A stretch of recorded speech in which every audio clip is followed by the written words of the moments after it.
Tens of thousands of fans have packed the streets of Birmingham in a final emotional tribute to Ozzy Osbourne. The Prince of Darkness, who died on July 22nd, was honored in a funeral procession that moved through his beloved hometown a short time ago. The scene was a powerful mix of mourning and celebration. Fans lined the street chanting "Ozzy, Ozzy," and throwing flowers at the hearse as it passed. The coffin itself was laid with purple flowers that spelled out his name. Now, accompanying the procession was a live brass band with local musicians from Birmingham who performed a moving rendition of the Black Sabbath classic Iron Man.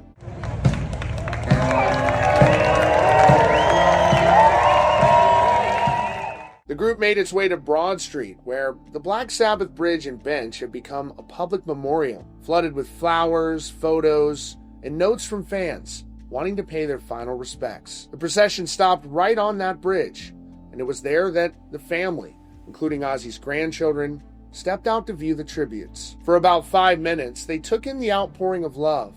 Fans shouted, "We love you, Sharon," as Ozzy's beloved wife, Sharon Osbourne, appeared emotional and was comforted by her daughter, Kelly Osbourne, who held her hand.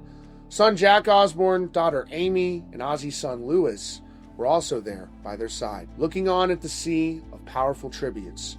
The family, all dressed in black, held up peace signs to the cheering crowd before laying their own floral arrangements. Ozzy Osbourne passed away on Tuesday, July 22nd, at 76 years old. His death was confirmed in a heartbreaking statement from the family. They said at the time, "It's with more sadness than mere words can convey that we have to report that our beloved Ozzy Osbourne has passed away this morning.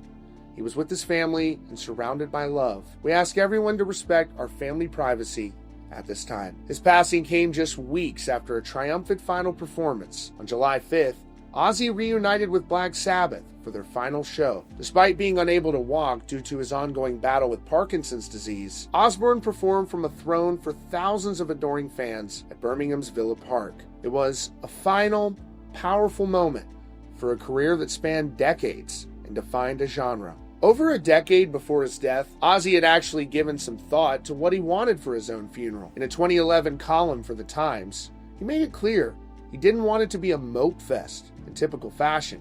He said, "I honestly don't care what they play at my funeral.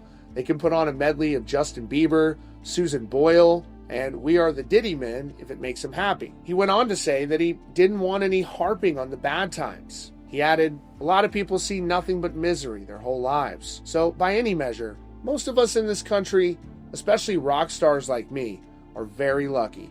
That's why I don't want my funeral to be sad. I want it to be a time to say thanks." Now, following the public funeral procession, Ozzy will be laid to rest in a private ceremony in Buckinghamshire, where he and Sharon had moved in 2023. A source told People that the family is grateful for the special time they had together before he passed, and they're planning a small private funeral that'll be a celebration of his life, adding, "Ozzy would never want a mope fest." That same source confirmed that the family is touched by all the love and support pouring in from around the world, and that a public memorial and tribute concert are being planned for the future. Today, the city of Birmingham said thanks to its most famous son.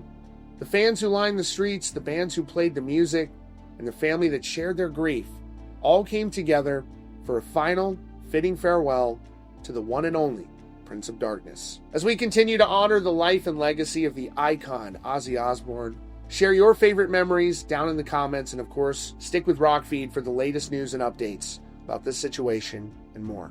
Rest in peace.